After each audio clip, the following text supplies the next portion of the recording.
Thank you, Mr. Speaker. Representative Mayfield, who conceived the idea for this bill? Well, this bill is a compilation of a lot of different issues that have come up over the last few years. Some are my own, because I've handled the pro-life bills in the past. Some are from pro-life groups. Some are from the AG, and you heard me say earlier, one is from the funeral directors. Was one of those pro-life groups, was that Right to Life? Yes, it is. Okay. What's the intent of the bill? To clarify and make changes. The intent of the bill to clarify some of the statutes. Now that we have won the court case on the 18-hour ultrasound, is to clarify some of the issues surrounding that. I'm not sure I understand the intent of your question. Well, the bill notches back, I'm just using this as an example, it notches back 9 weeks to 8 weeks. So was there data, was there studies that you had looked at related to 9 weeks to 8 weeks that somehow or another that... Yes, it was in the drafting, it was a misinterpretation of post-fertilization versus gestational age. And this just clarifies it. It's actually the same point of development we're referring to, but if you use post-fertilization, it's 8 weeks. If you used gestational, it would be beyond 9 weeks. That's the reason for the change. Okay, so do you have studies, though, that will show that moving it 9 weeks back to 8 weeks will actually save babies?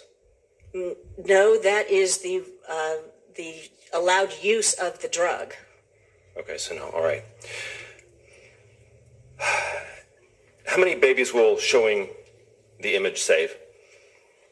I don't know, I can't quantify that, but it has been shown that women who see the ultrasound or an image of the ultrasound, that is the most impactful material used to change their minds.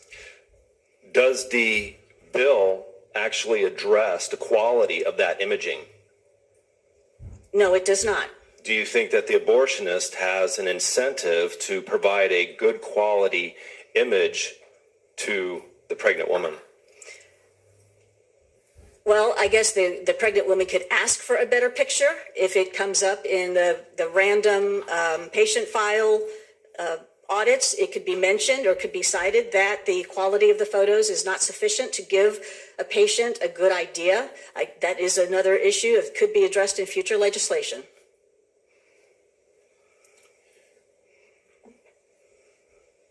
Is this bill standalone, or is it part of any thread for a larger plan to end abortion? I don't see how this particular bill is part of some master plan. It does clarify and continue to give additional information to women who are considering abortion. So the bill has nothing to do with trying to limit abortion to ultimately bring about abortion's end then at all?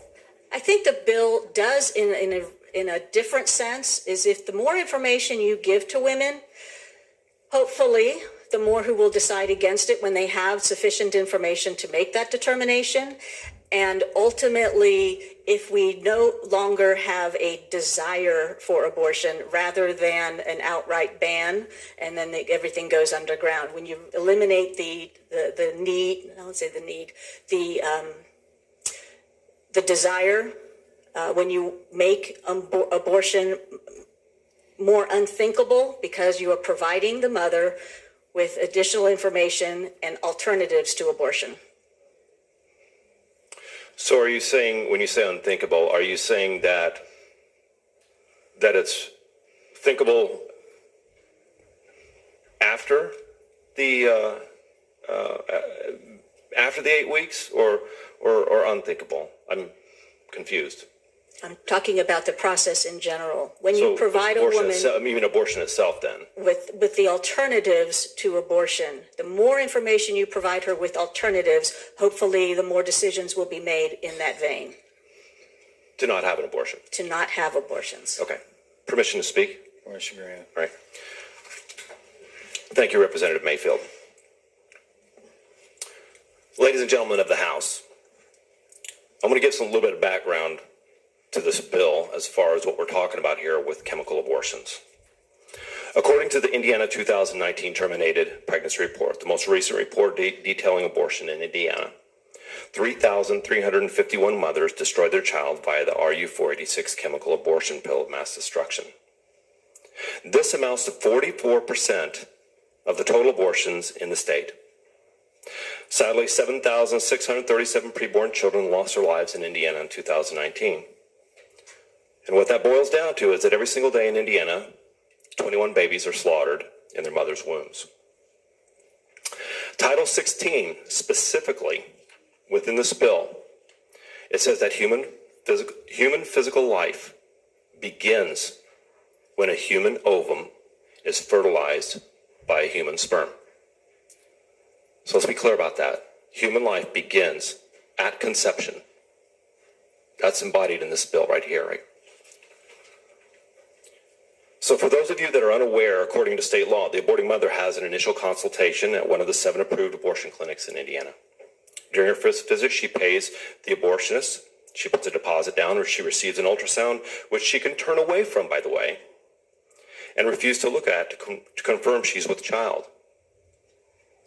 The woman then comes back to the abortion clinic, and she makes full payment and then proceeds to ingest the first RU-486 chemical abortion pill under the direction of the abortionist. The first pill is called mifepristone. Mifepristone blocks the body's own progesterone, stopping the baby from growing. And then the mom can take the second pill, which is misoprostol, roughly 24 hours later, which causes the woman's uterus to contract and give birth to a dead child. Here are some points of the bill from this bill that I quickly want to highlight. I don't want to go back over all of them, but I do want to highlight a few of them that Representative Mayfield talked about. An abortion-inducing drug may not be dispensed, prescribed, administered, or otherwise given to a pregnant woman after 8 weeks of post-fertilization age. Currently, a pregnant woman can take the RU-486 pill until 9 weeks of pregnancy, and I do not see how shortening the requirements by 1 week will reduce any chemical abortions. If a woman is found to be over 8 weeks pregnant, she can simply have a surgical abortion in its place. According to page 8, a pregnant woman must be advised prior to the pregnant woman's decision concerning fetal ultrasound imaging that an ultrasound image of the fetus will be provided to the pregnant woman to keep at no charge to the pregnant woman if the fetal ultrasound is performed. And page 2, and this is probably the most pivotal part of all this. Abortion shall, in all instances, be a criminal act, except when performed under the following circumstances. Again, the imaging may sound good on the surface, but the woman can simply turn away and not look at the ultrasound imaging. There is no clear evidence that this provision forcing the abortion clinics to offer an ultrasound photo of the mother will save one child, nor put any of the abortion clinics out of business due to extra cost. There are no requirements even as to the quality of the ultrasound photo. I have a good friend who has been an ultrasound tech for years in Ohio.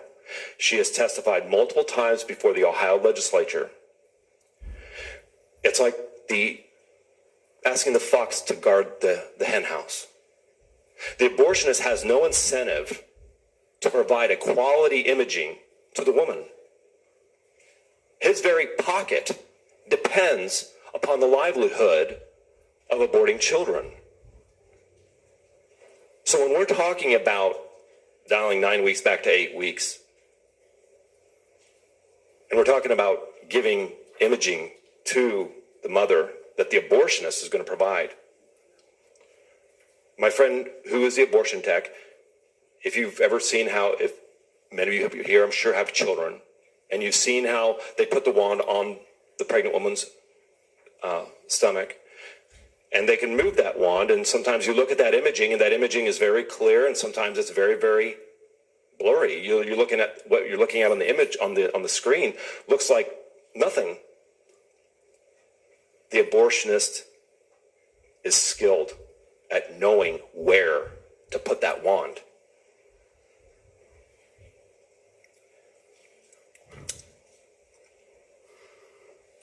There's not a person in this room who understands better than I do the value of saving even one single baby. I've stood outside of abortion mills for hundreds of hours ministering to try to save as many babies as I can, but tragically, I do not see how this bill is going to save any babies.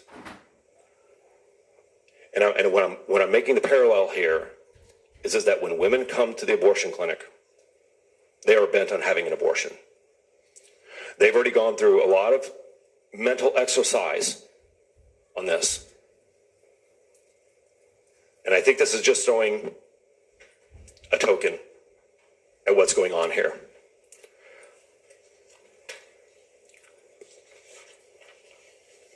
I'm almost done.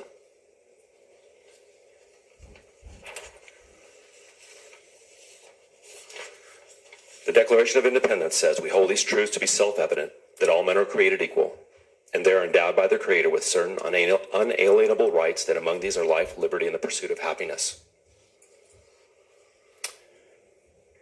Sadly, I've come to the conclusion that passing this kind of legislation that seeks to regulate when, where, how it's okay for a mom to kill her baby actually has nothing at all to do with saving babies. It has to do with elections. It has to do with elections, and that's a tie. Representative, this goes back to what we talked about, Rule 41.1, about questioning the motives. Okay. Then I will bring it to its conclusion again. In conclusion, HB 1577 is just another attempt to regulate the practice of human abortion. Murder should never be regulated. It should be outlawed.